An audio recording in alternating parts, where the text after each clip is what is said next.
Yes. Yes. Okay, good. Thank you. So, hello to everyone. It's always glad to see the new faces, see some familiar faces, and basically to share some more information on my research path.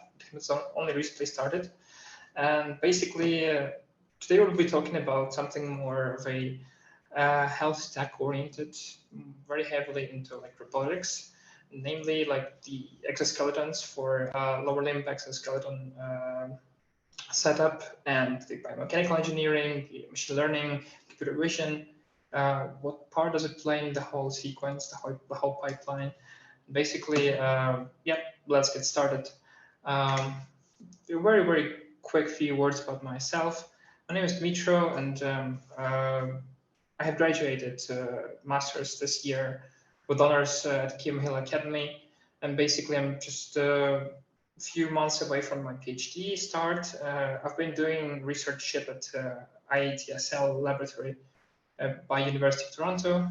This whole meetup, I guess, is mostly thankful. I'm just saying that it's mostly thanks to Dr. Lashowski, my professor, my supervisor, for reaching out to me way before, once I think in March 2022, and we had a full long road ahead of different challenges and remote participation in the researchship, and basically having had a lot of good time together and solved a lot of problems, we made like a few really powerful publications inside the lab. Not only myself, but also my colleagues. So yeah, but basically I have more or less like 5, slightly more years in the IML. I did a lot of different tasks, from tabular data and complex like time series patterns, all the way to computer vision, NLP, large language models, vision transformers.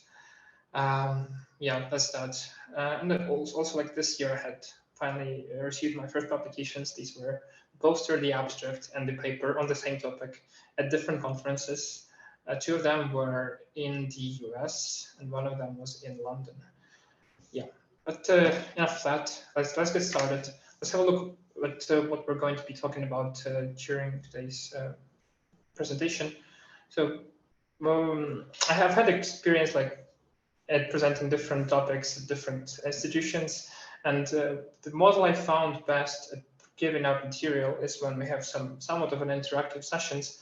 That's why we have not like a singular big chunk of Q&A in the end, but rather 3 parts: a short QA1, QA2, and QA3, distributed more or less equally throughout the whole speech, just to make sure all the attendees understand the information, perhaps interact, ask questions, discuss.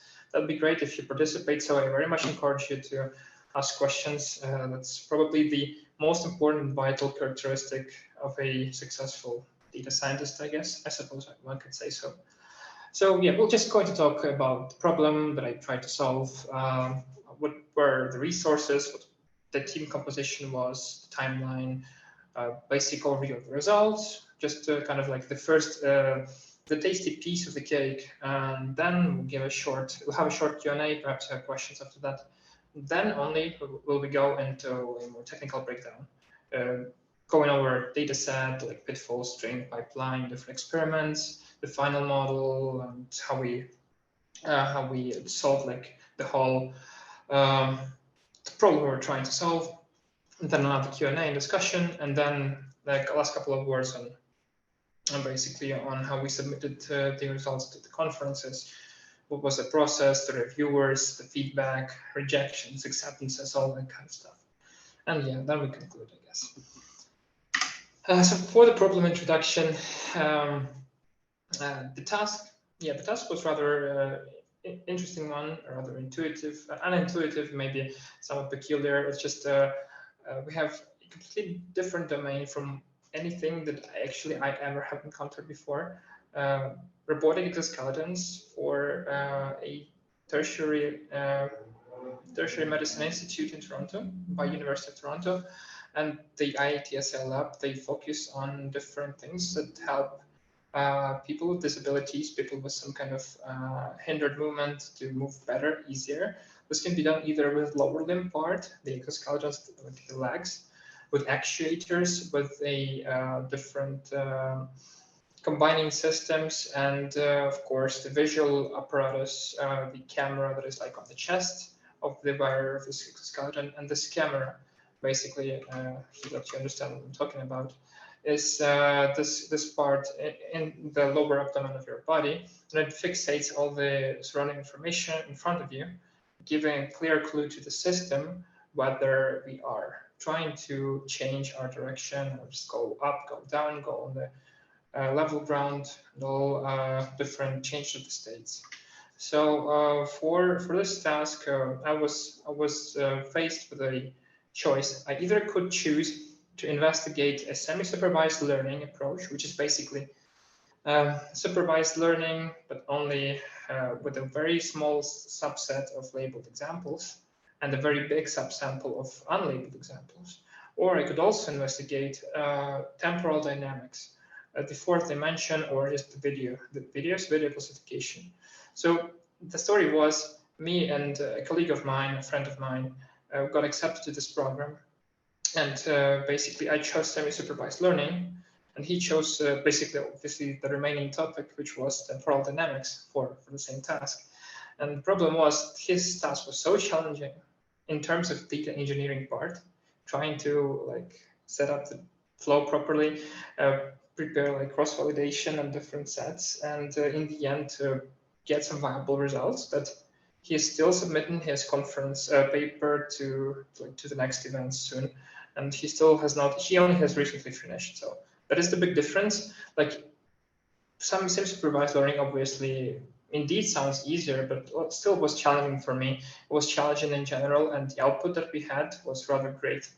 And we'll talk about it in a second. So yeah, I had to use semi-supervised learning to improve the computer vision model that already existed it was created by my colleague, Andrew Garrett Kurbis, from the University of Waterloo. He basically created a supervised model, which was rather strong on the same, very similar data set on StareNet.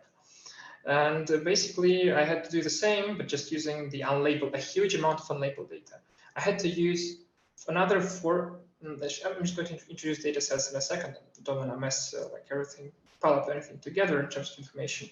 But yeah, I was solving a multi-class classification problem for 4 classes, for level ground, for inclined stairs. So level ground, just a normal level surface. The inclined stairs is either a inclining or declining stairs. Then the 2 transition classes between level ground, inclined stairs like this, or inclined stairs, level ground like this, and we try to finally climb up on top. It's basically 4 classes. We take a look at the data set, which is available openly. It's called StareNet.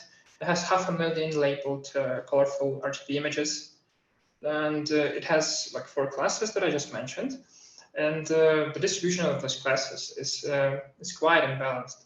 The level ground is the most major class, majority class of almost 86% of samples in there. Then goes inclined stairs with like 9%. And for the rest of the transition classes, we have 3, like 2%, which is very, very underwhelming in terms of balance. But nonetheless, those classes are also very important. Important in the whole like application of robotics in healthcare, and I'll talk about that a bit later. So besides StareNet is basically kind of a data set that my colleague was working with. They was mostly working with ExoNet. It's a kind of a parental data set with more than 5 million images, all unlabeled, not cleaned. And Garrett basically, he took some sample from StareNet. He went through it, he cleaned all the data, he did all the labeling manually, and in the end he got almost like slightly more than 500,000 images, and he created a very powerful model, very powerful mobile net V2 model, a CNN. Yeah, his paper got accepted to a very prestigious conference as well. So this is kind of the overall general grasp on the data. We will have a look at what it looks like in a second. this is the typical scheme of the pipeline I tried to describe for the last few minutes. We have the image from the variable camera, it gets processed through the CNN, and then there's an environmental prediction. Okay, it's inclined stairs, let's switch. It's a transition state, let's switch again. So basically, what's the purpose of this camera? It takes information from the environment, it processes it, it defines the state we're in, and if it's different from the state that is the exoskeleton is currently active at. So exoskeleton is at LG, level ground. And we're approaching stairs, and we see the stairs. Like the very first image in the bottom is LGIS, where we see stairs, but we're still on the ground. So the camera and the system, the visual system, perception system, that signifies to the exoskeleton that it should change certain actuators for the whole system to be able to climb the stairs, and then back from the stairs down on the level ground, ISLG, and then LG, of course, just to make sure that we move on a smooth ground. We do not want any state changes because that may hinder the quality of life of a wearer. Yeah. For what my images did look like, we have 4 examples. We'll see more later in the presentation. These are like 4 examples that I had saved still remaining. So the LG basically just a level ground, inclined stairs, just a stairs. It could be any kind of stairs. It could be stairs that resemble something of a level ground. Level ground could also be very tricky. It could have checkered pattern. It could have like dash dots, which very much look like inclined stairs sometimes.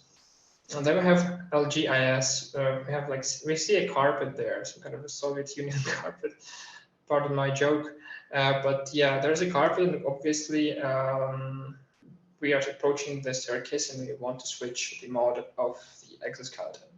And then there's ISLG. As you can see, there's one little edge in the left bottom of an image, which indicates that we are finalizing our trip on the stairs, and we want to switch to like level ground. So yeah, for the team, for the resources, how much time we had. Basically, we enrolled in the end of April a year ago, so almost like 1.5 years passed since then. It was a completely remote basis. We had like later we had colleagues even like from my home university who were able to join on site on future programs, but they were already like they have crossed the border, and so they were capable and eligible for enrollment there. We, on the other hand, we only had the option of remote cooperation, and this was probably the hardest part for like in general, and for some people it could be imagined to be the hardest part. But yeah, we managed. We had a lot of like communication, and things went rather well, actually, surprisingly for me at first. And the deadline, so we were aiming to finish our work by the end of summer and to submit our papers for the ICRA or ICRA conference of 2023 by mid-September, by September 15th. And in my team, basically all of my co-authors are outlined here. We have Dr. Bogusław, who I mentioned. He's a person completely responsible for this initiative for Science for Ukraine. I'm very thankful for all the support, for all the help he provided to me, to my fellow colleagues, for Ukrainian research, for the cooperation with Kim Hill Academy. He's my main supervisor, a very knowledgeable person in the domain. There's Garrett Kerbis. He graduated from Waterloo Biomedical Engineering. He's my co-author, and he had a very big input in like some of the technical parts. He was like my assistant on the paper, and I think he joined masters in the University of Toronto now. Then there is Alexei Tsepa. Alex, he graduated bachelor's in Kyiv Polytechnic, and he was abroad once the opportunity presented itself, and he basically joined the program, and then he was able to like do the exams and join the U of T and Master of Computer Science. He also did a lot of work, a lot of experiments for me, and also I'm thankful to both my co-authors, like active co-authors, for the help and for the final publication. And also Dr. Alex Michailidis, he is kind of the head of the whole lab. He is the VP, associate, and professor of UFT, and he's also co-supervisor of mine. Very brief things: resources, tools, communication. Yeah, we used I used TensorFlow too. We used Google Cloud Storage. We used buckets from there because this was the only way to train with TPUs, and TPUs, like, we decided on those because they were kind of fast to train, and for inference speed as well in the end of the model, also kind of compatible with TensorFlow, which is what we wanted, because for the model to be at least have any value for production, they have to be optimized and lightweight. So MobileNet v2, MobileNet v3, Mobile v8, anything like that. And it all had to be done in TF Lite in the end. So we used Google Cloud Pro Plus, but like background session activity, 24-hour session without interruptions, TPU with 8 cores. So yeah, very new experience for me. I was completely, so to say, unskillful with all these, starting from TensorFlow to all, I mean, very, very briefly skilled, all the way to GCS and stuff like that. But in the end, it all worked out. And we used Dropbox for storage. We used like communication on a daily basis via WhatsApp, weekly Zoom calls, and of course emails. And the results, yeah, suddenly I decided to put a very full picture of the pipeline of our solution in the paper here. So I'm not going to comment on it right now, but in the end section, I'll go over more details. But for now, we had a very kind of mid-level sophistication approach with semi-supervised learning, using fixed mesh, using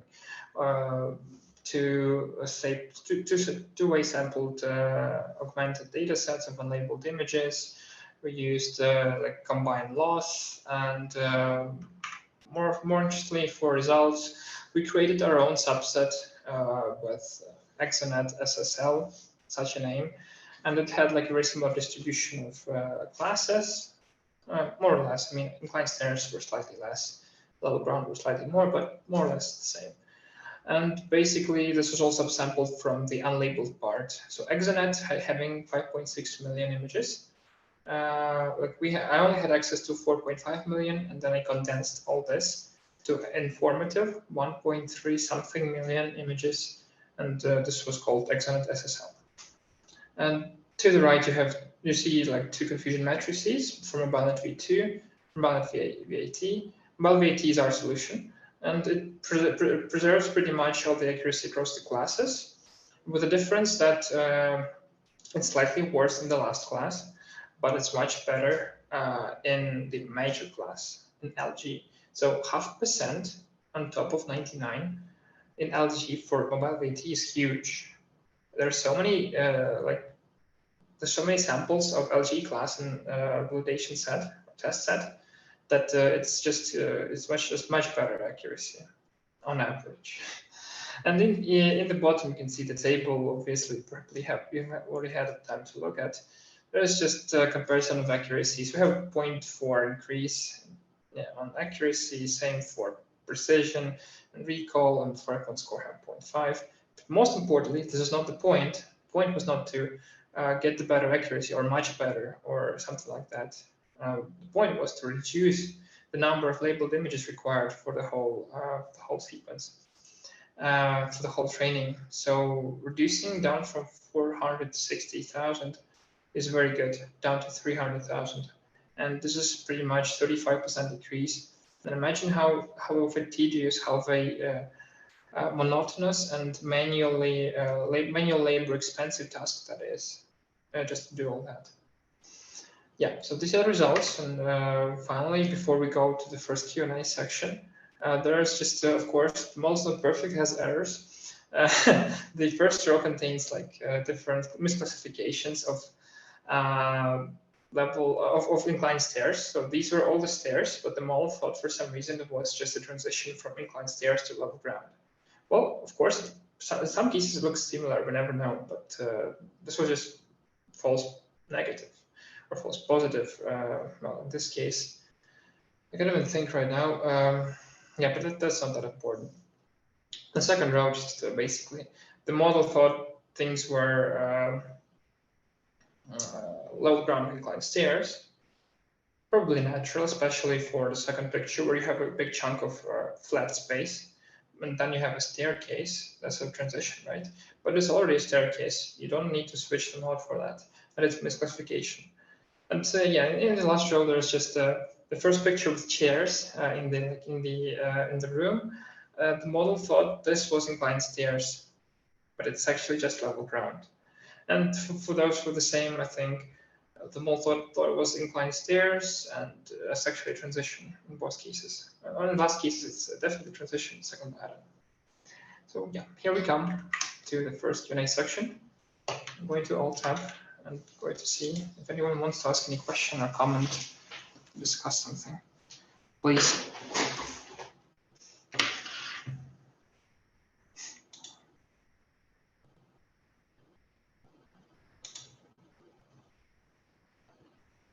Any volunteers? Any wishful people? Oh, I have a question from chat. Yeah, could a simple lidar module be useful? Well, it depends on the sequence and on the hardware we're willing to use. But in this case, there has been so much research on what sensors and what kind of information should be put into such pipeline, the environmental state detection. This is not just purely a task of our lab and the main focus of our lab's research. A lot of other labs and researchers investigate the same topic. And they say that the important focus is that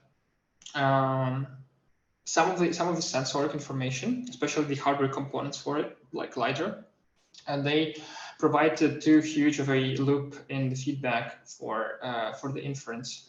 So making the whole system lag behind and not be efficient in real-world application. This has not been the case in the recent works recently, though, and this is definitely can be helpful. But just answering the question simply, LiDAR module can be useful and is integrated into the systems, but these are just completely different type of classification of solutions. This is kind of a hybrid sensors approach. We on our side, we only deal with purely visual perception. That's it. I hope that somewhat answers it. Thank you. Did you think about active learning? It would be a good idea for finding hard samples during the learning process. Yeah, obviously, one thing of all this research, I just wanted to make pretty clear is that it was like a proof of concept research. It was a first large-scale attempt to apply semi-supervised learning in a very limited time with rather limited resources. So we could not afford any luxury, such as, for instance, active learning, to further enhance the system, to combat like some of the errors, and to try to mitigate some of the other issues or maybe improve the whole performance. So we wanted just to check and see whether this simple baseline solution works for the particular data set for the particular task, and it did in the end. For the active learning, I think in this task it may be a bit cost inefficient. I'm sorry, but could be used. I can see it being used for pipeline enhancement, supposedly. But yeah, we just simple answer. We didn't have time for that. Not even close. Yeah. But thank you. Thank you, Vlad.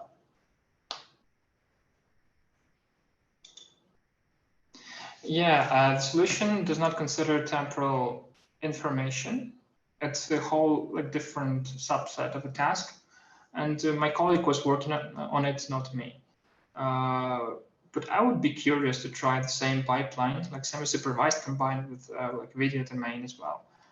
So for me, it was just static images, and that's it.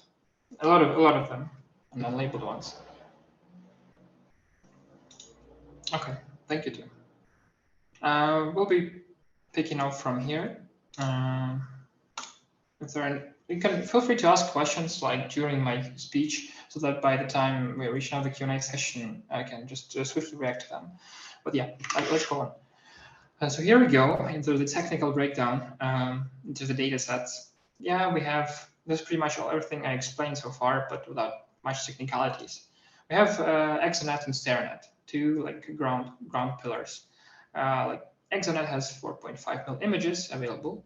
It has no labels. It also has a problem. I do not know whether the frame is of a informative class or not.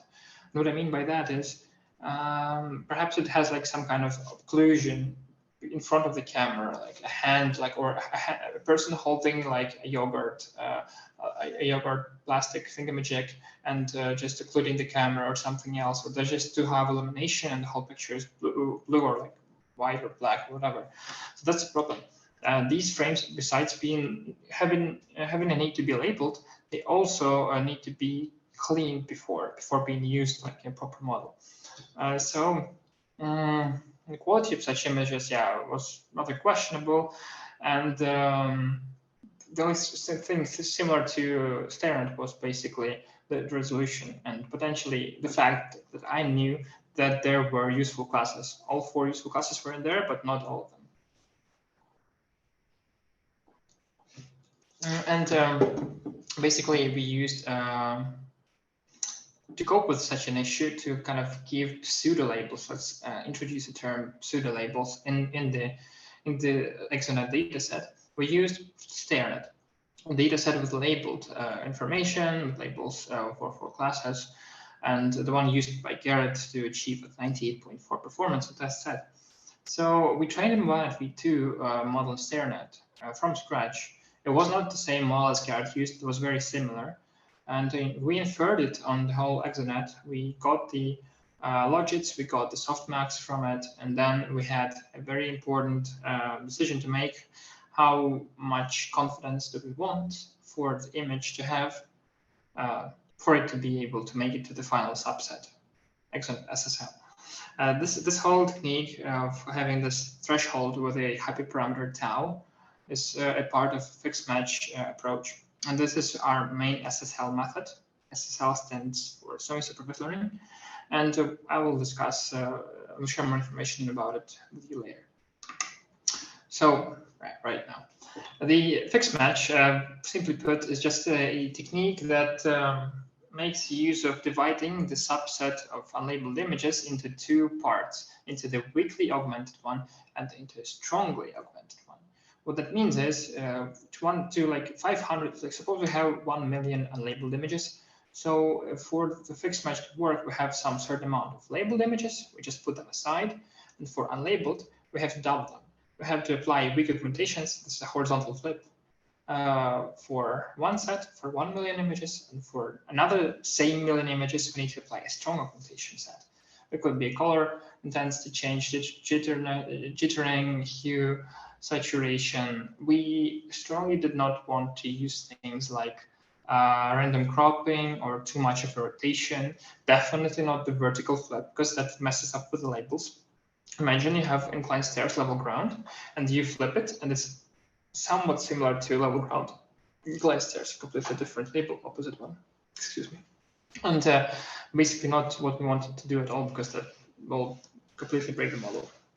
And in the end, we have these 2 sets. We have the model make the prediction on the weakly augmented data set.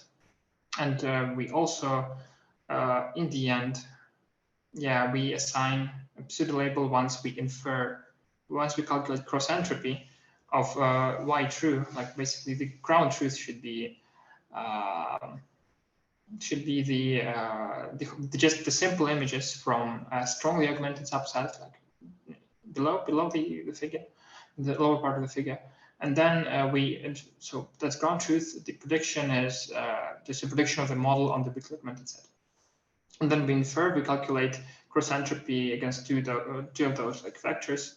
And in the end, we get pseudo label, which is presumably the most likely label of the image. Not always, but yeah, this is a good choice. And this pseudo label, it may have enough confidence. Like after we get softmax, we may have like 4 labels, and 3 of them sum up to 0.15, so to say, right? 0.15, 3 labels, 3 classes. And the fourth tensor, it just is 0.85, obviously. They all sum up to 1 after softmax. But if we have set the tau threshold, the cutoff, to 0.9, it's never going to make it. So it's just not confident enough to let this image in. So it was also important to experiment with this parameter before we finalized the ExoNet-SSL. For the architectures, well, we considered MobileNet v2, but I thought it was going to be too dull if we never introduce a new or different architecture from Garrett's work.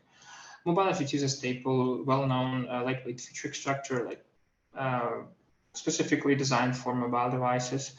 Hence the name. It has inverted residuals, it has linear bottlenecks, and it's quite a standard high performer, so to say.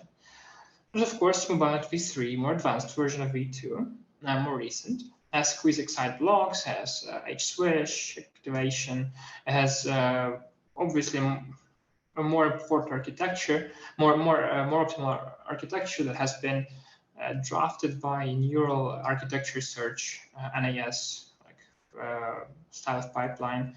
So MobileNet v2 was drafted by a human person, v3 was done by a computer, so to say, very simplified.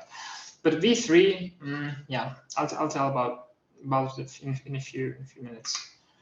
I was very much at that time when I started working on this project, I was very keen on vision transformers. So I found mobile VAT, which is just a mobile vision transformer, which looks rather promising, judging by the figure. It has like unfold fold transformer recorder part for global representations. It has local representations. It has like a fusion, a very standard like classical vision transformer block style, and it also has a couple of these blocks, not a lot of them in the whole system. So down below you can see that there's just convolution.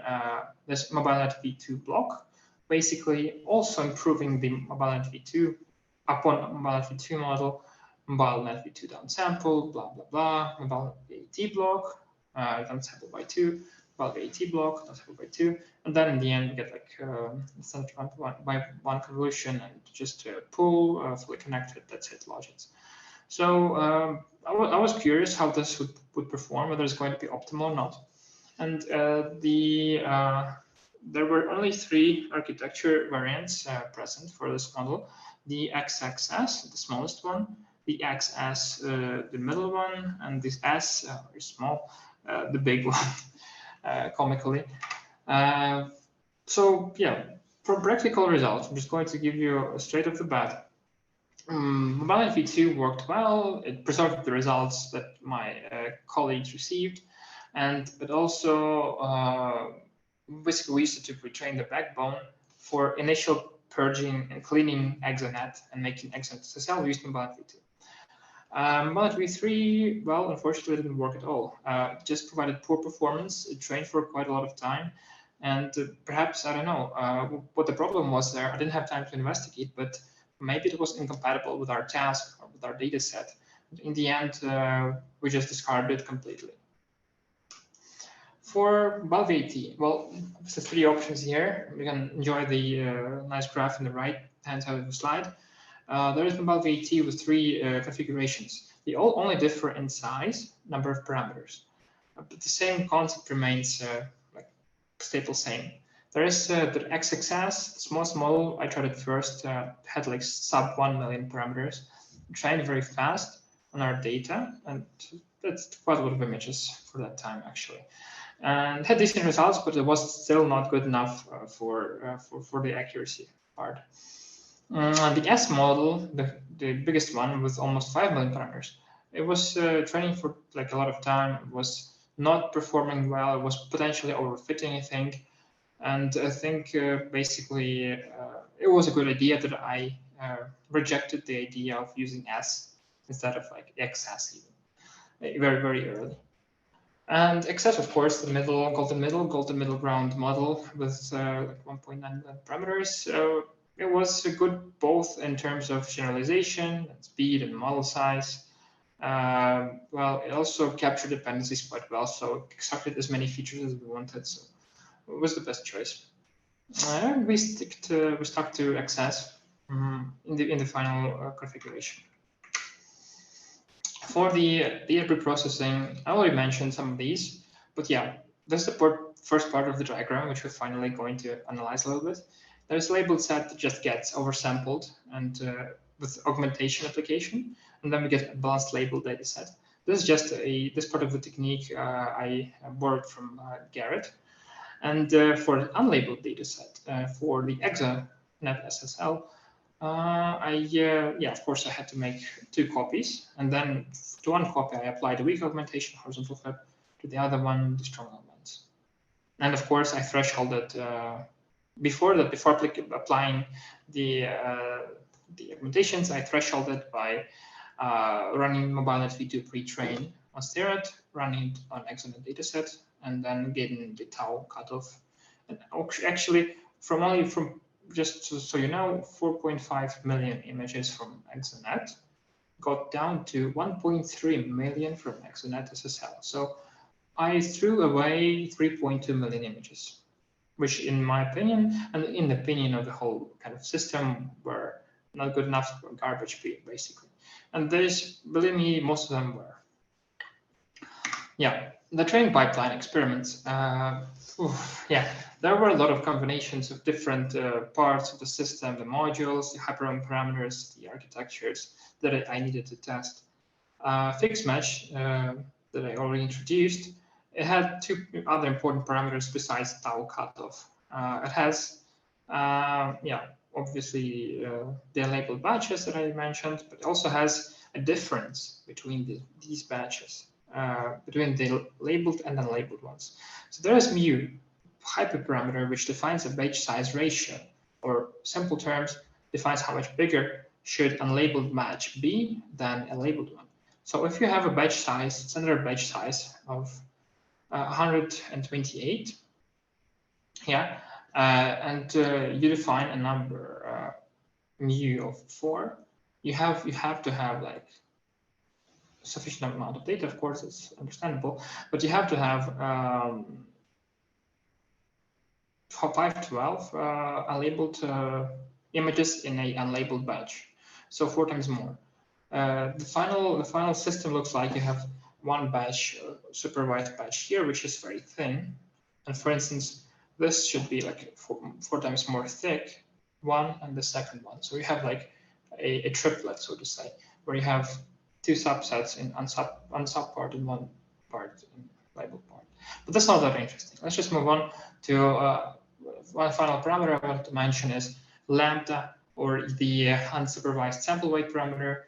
It's just a scalar that multiplies and signifies how much weight we're willing to give to the unsupervised loss. That's it. And in the bottom, you can see the combined loss. We just calculate the unsupervised loss first, which is simply we have strongly augmented. Strongly augmented is just ground truth, and the weakly augmented are just predictions.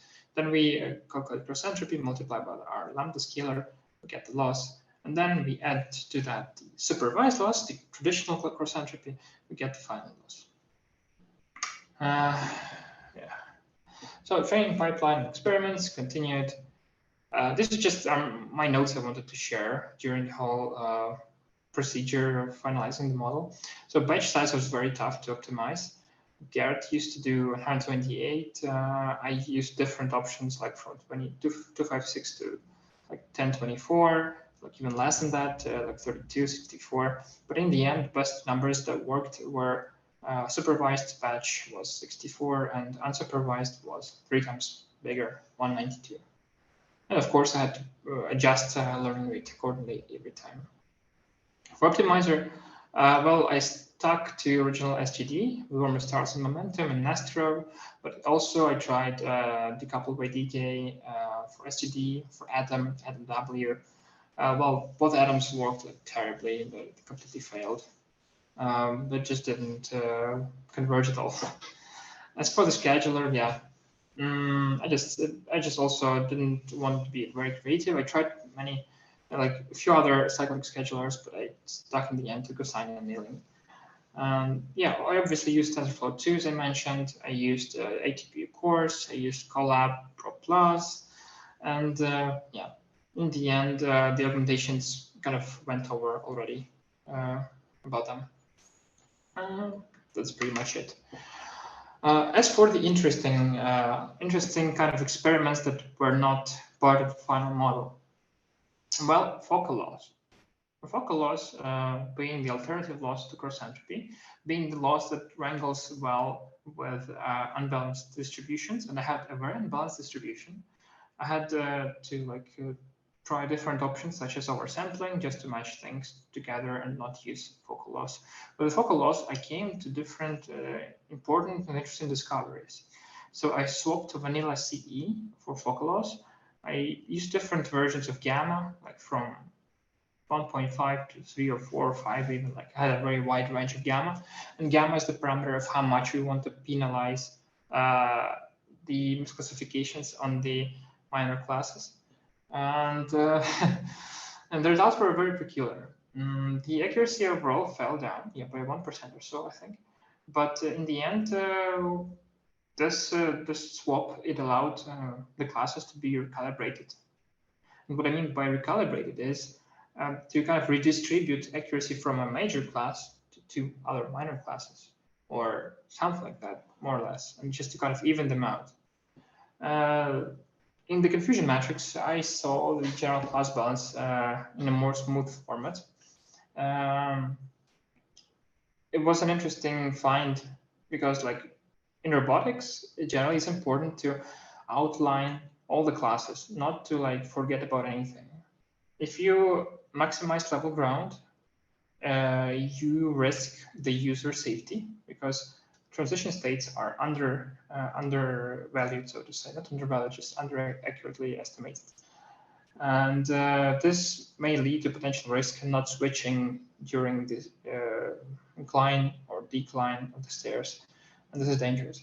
But if you push too much accuracy, so to say, if you were able to redistribute them, right, into transition states, and you somewhat mitigate level ground or incline stairs, this just this is not critical, but it reduces quality of life, the quality of like using this exoskeleton for the user in certain situations, because sometimes maybe 1 or 2 errors slip in, misclassifications or false positives, that it's not a level ground. That just the exoskeleton switches the mode and realizes that it actually does not need to do that, and the user just struggles and suffers from that.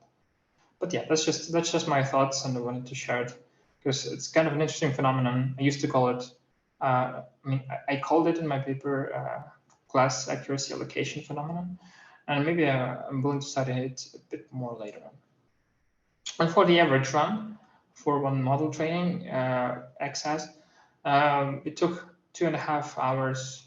In the end, my experiment pool comprised of 100 experiments, and they were all logged manually by me in Google Docs, Google Sheet. Yeah, it was quite a lot of work in the end. One big pitfall is that in order to at least start training successfully, I had to spend 1 month, if not more, in order to figure out how to set up ETL. The only format acceptable for like TPU cores for all that was TF records. So data had to be in TF records. It cannot be loaded locally or like from any other format, from images now. And I prepared all the TF records, all the 4.5 million images. It took slightly less, I think maybe more than a week at least. Yeah. And in the end, I tried uploading these like to Google account to Google Cloud Storage, right? No, Google Cloud Storage, Google Drive, yeah. Google Drive, I mounted Google Drive with TF records in it, and it still refused to accept the data and to train the model. And what I had to do was I had to use my Google Cloud Storage bucket and to load data directly into the Colab session. using the API. Only then would the model start training. And you will never actually imagine my face when I, like, the amount of joy I had, like when I finally started, and the amount of also kind of simultaneously disdain and disgust when I realized how much time went for it just to realize all this, to solve this, on the one hand, simple engineering problem, but on the other, this is just TensorFlow and Google infrastructure. What can you do? For the experiments, yeah, these are just a bunch of figures from my directly from my Google documents. There is like, I did take a lot of notes about these figures, and like commons doesn't work as well, like different architectures, setups, parameter oversampling.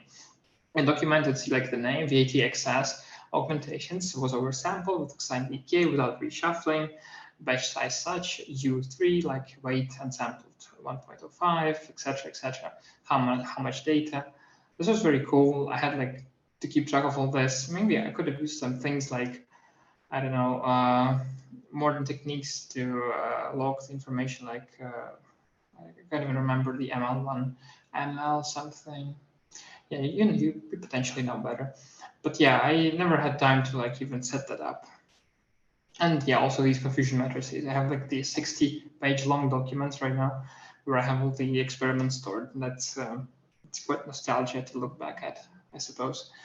And from experiments, I started like doing like mobile XXS, then I switched to S, then I quickly forsake that in favor of mobile XS. I tried different variations with focal loss and without. I tried different batch sizes and sample weight, and tried batch size ratios, oversampling to different setups, and yeah, pretty much a lot of things were tried as much as I could. And the final model, finally, we have this this beauty here. This includes like mobile VATXS as a main backbone, obviously trained on ExoNet-SSL plus a part of STARnet, I think. Yeah, I was using part of STARnet originally, just a downsampled one for the supervised counterpart of the dataset. And so I had 300 sampled labeled images, 300 labeled images, and 100,000 unlabeled images, 3 times as many.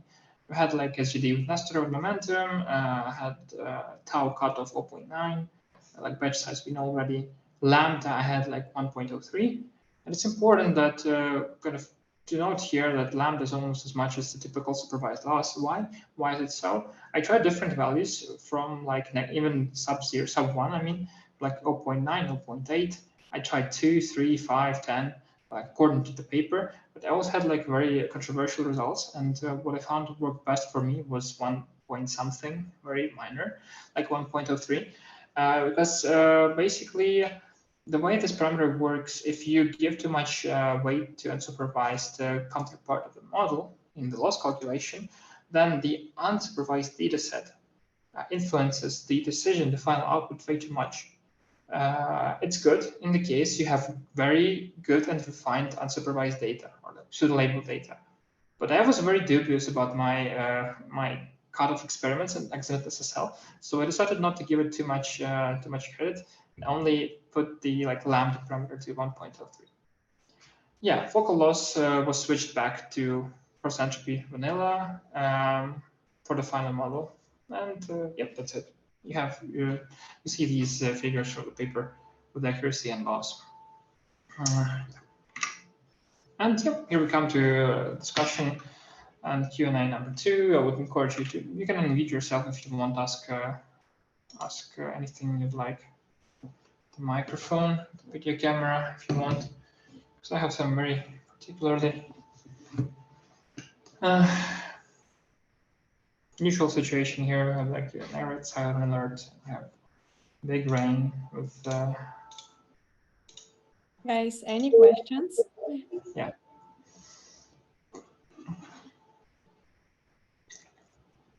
If you don't want to do it like personally, you can just write it in chat.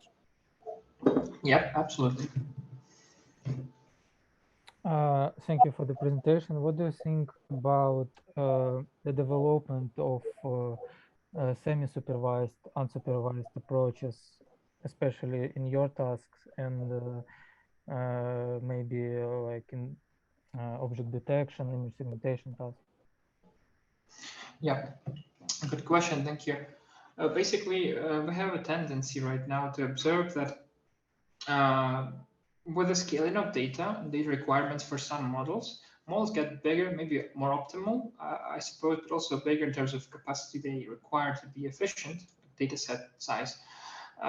It becomes challenging to label all the data. You don't have so many people and have so many laborers, and that is very consuming.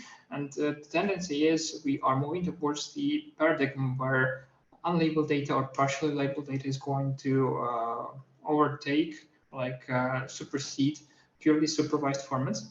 For this, I think definitely is applicable in most computer vision tasks, from the more traditional ones like classification all the way to downstream tasks like segmentation. Maybe it can be a bit harder, but like for segmentation, especially on high density, high resolution pictures, it's going to be hard. But for detection, yeah, definitely I can see that happening. Potentially is already happening to some certain extent. For classification, for sure, there are a lot of approaches being developed. Besides fixed match, you consider things like SIM-CLR, SIM-CLR2. There's also semi-supervised learning in computer vision, and yeah, this just take over the domain gradually. And I think in the end, we will not have such necessity to have a big labeled data set. Yeah, in computer vision for sure. For robotics, it's the same. The more, the better, because it's such a niche direction, and that you never find enough people to engage in such a large-scale labeling, like millions of images now. You have to use as fewer. I guess. You have to use it as little effort as possible to get the proper data set, because the model's comprehension of the models, vision models in particular, it increases over time, and it should be becoming better, basically. No need to indulge like in double check and secure label data, but just go for more kind of non-standard approaches like unsupervised learning. But yeah, thank you. Hope that answers that.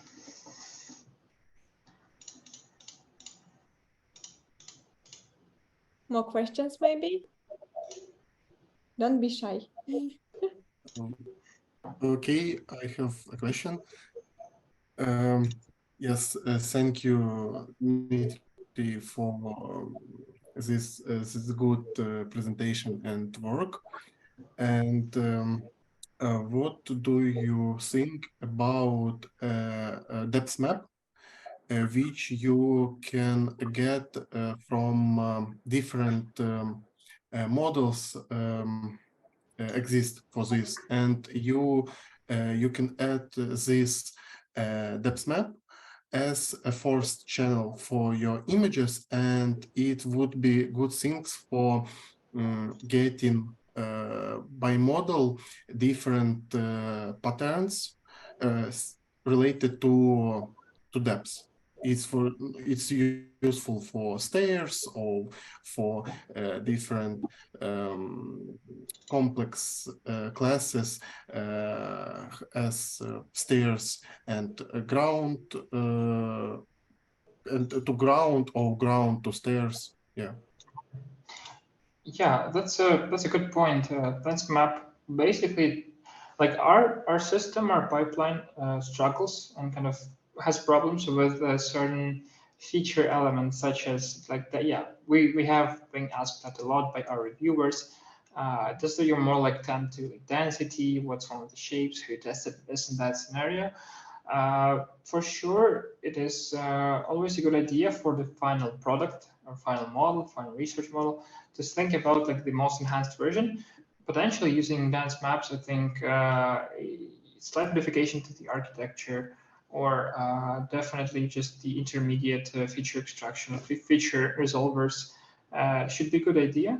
And especially for this task, and anything that requires a very small pattern observation, like very tiny pattern observation and changes. So yeah, good idea. For our work, I never even thought about it. I was not even that knowledgeable about this concept back then. Yeah, for sure, it's good. Good idea to test. Good tool. Okay. Thanks. Guys, any more questions? Yes. So my first question is, may you show again the performance metrics of mobile VIT transformer? And maybe I missed that, but have like other simpler models overperformed your VIT transformer in case of performance only? Maybe in case of your task, the high-speed computation is more important. Yeah. So basically, if you take purely convolutional networks, not VATs, we were not able to get anything as close even to 98.6, I think. I think best we got was 98.5 on test set in terms of performance. And I tried different variations. And of course, I didn't try all the backbones. I tried mostly V2 and V3. But for VAT, it was certainly a better performance, and also like maintaining the same lightweight scenario and inference speed, having the need in much fewer images, labeled images. So yeah, VATs just turned out to be quite fast and also sufficiently high performing compared to traditional CNNs. Right here. Mm-hmm. Okay, gotcha. And another one is, according prior, I know about semi-supervised, and according to your presentation, semi-supervised can like classify data not presented in not much presented in dataset, but especially we know that we have such class in our dataset. What do you think about approaches which can classify and detect classes which is not in our dataset, like few shot approaches, meta learning approaches, and other? Yeah, that's a very good topic and separate discussion in general. But for this particular answer, I want to give is the main idea is that this is the out of distribution generalization task. This is basically the case when you have a certain number of classes and you have some extracurricular classes that just do not belong to any labels you've seen so far. And it comes down usually how it was solved before. It came down to isolating these classes, these unusual classes that just were not labeled into certain categories, and then doing a sub classification task, which is assigning, basically solving an unsupervised labeling problem, supervised learning problem. Sorry. For meta learning, for all the subsidiary tasks, obviously this could be good for tasks and for like any kind of domain that usually operates with a high variety, and for which the importance of being adaptive and adaptive very quickly is important. So for computer vision systems, it could be like, I think a good example is like a factory or a shop store, where on the factory and the belt you have a conveyor belt where they have different weighers, and the new ones are like coming up, and you have to understand that those are like defective, sorry, or something else is wrong with them, or perhaps like there's at least a completely new product available, like in a shop, in a shopping store or something, and you want like the security camera or like just the helper camera to detect that and to see how much of which is present, but just without retraining the network. And this is very good, and this is basically what saves a lot of time, a lot of resources, and might also be required to be applied in many other areas, even like in more secure ones. But yeah, for sure, I think it's a very it's not that popular topic of a research and discussion just yet. I don't think I wouldn't describe myself as very knowledgeable at it, but we are also at the point where very traditional and old school, so to say, old school machine learning, computer vision, AI is coming apart, and new technologies and new approaches are arising. That includes semi-supervised, unsupervised, out of distributions, tasks, meta learning, active learning, all that. That's just, I think that's just a new school of ML potentially. Mm-hmm. Thank you. And yeah, also one question in the chat. Have you used image augmentation for training? Yes, I have. For training, once again, I oversampled my training set. Oh, right. My supervised set. My supervised set was oversampled just to make sure I have all the equal number of classes, because I was not using focal loss. And they used very basic augmentations. And for unsupervised, of course, I also had to use augmentations according to the paper, and it worked well. Thank you for the question. So yeah, let's proceed to finalize the speech of mine. Yeah, the final part, like non-technical, we can relax now and just kind of be at ease. The submissions, edits, how it all went through. So ICRA submission, it's one of the best conferences in wearable robotics and robotics and automation, and in the most prestigious in the world. It was held in London. It was like deadline was September 15th. We finalized paper, no problem. We had time to review it, to introduce changes, and then I had to wait all the way until the end of January to get the results. In the end, it just got rejected. I got reasonable comments, good remarks, and basically the key takeaways from this submission were that I was slightly weak in communication, textual communication in some parts. So a lot of reviewers, they mistook my main goal. They thought I was supposed to improve qualitatively the accuracy and not reduce the number of images while also maintaining performance. So that was kind of an error on my side. The first submission, kind of like minor work accepted to ICA or iCare 2023, was a poster. Here it is. It was basically a very brief description of my work. It's my first kind of like publication, a very small one. But nonetheless, it was good to get accepted and get recognized, at least at some point. It also presented like in a big hall where 90-something posters were present, and the poster was printed, and I think someone was there. I think maybe Brock was there, and the people asked questions and all that stuff. But yeah, pretty cool. Then I had a comeback at ICRA, but not as a like official paper author, but as just a participant of a workshop. There's a CVWR, or Computer Vision for Wearable Robotics workshop. It's an exclusive workshop that just runs inside the conference, and my professor happens to be, Dr. Lewandowski happens to be a co-organizer of such a workshop, and I just submitted a one-page abstract, which is a condensed version of the paper. It includes abstract, intro, results and discussion, methods, references, and it's very much like short and concise. And they got accepted, and that's it. That's all I know about it. And I have it still. This to the right is just the snippet of results and discussion. It's kind of like our conclusions from the paper. It wasn't the abstract. So yeah. And last but not least, we have final submission. From the initial rejection, we recovered. We implemented as many edits as possible, while also not changing the size of the paper too much. And the purpose of the paper was kind of communicated and telegraphed more clearly. We submitted the paper to IROS 2023, which is the international conference like in intelligent and robotic systems, basically on the same level as ICRA, pretty much, maybe slightly less prestigious, but nonetheless, judging just by publications and H-index. So the submission was done like until February 28th.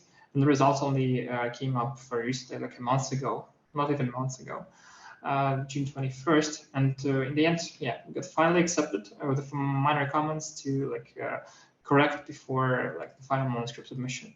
And for the takeaways, yeah, finally all the effort, all the high input and the hard work, it pays off. You get a lot of good experience, good communication skills, just good acquaintances, and yeah. The conference takes place in October in Detroit. Detroit Become Human. So basically, yeah, just in a few months in, and it's going to be the paper is going to be presented in one of the talks. I think I don't quite remember. And yeah, the final Q&A, conclusions. Well, a few last things I wanted to say before we end and conclude.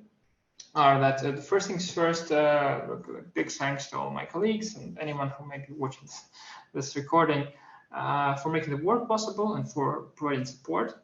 The extensive remote engagement was kind of challenging at first, but definitely it was very rewarding. And to the paper itself, I'm going to be honest, I'm going to be candid, I'm very satisfied with the performance of the results and with the way things went through, the way they did. So I introduced SSL to the robotics. I reduced the number of labeled images required for training quite drastically. I also kept the same performance and maybe even slightly improved it. And also used a different architecture completely, like BiomechanicalEngineering. Not completely, but conceptually completely different. Those are quite the achievements as far as I'm concerned. So yeah, this is perhaps time for the final questions. We can wrap this all up. Talking about your previous response about the popularity of SSL direction, in how many articles were presented at this conference in percentage rate, in terms of classical machine learning approaches and SSL approaches? Classical machine learning, you mean classical computer vision? Yeah, I mean supervised approach. Okay. I honestly don't know. I never looked, but I think not that many, not yet. I think it's going to be good if like 25% of them are of any kind of unlabeled counterpart. But mostly people are still working with either some kind of new concepts for supervised learning, new architectures, new sensors, fusion of sensors, or they're using like fancy temporal information. But SSL is growing, but for robotics, basically, there's not too much. I don't know. But trying to give an answer to your question, I don't know. I have not looked. Maybe roughly 20%, maybe more, maybe less. Yeah, okay, thank you. Anything else?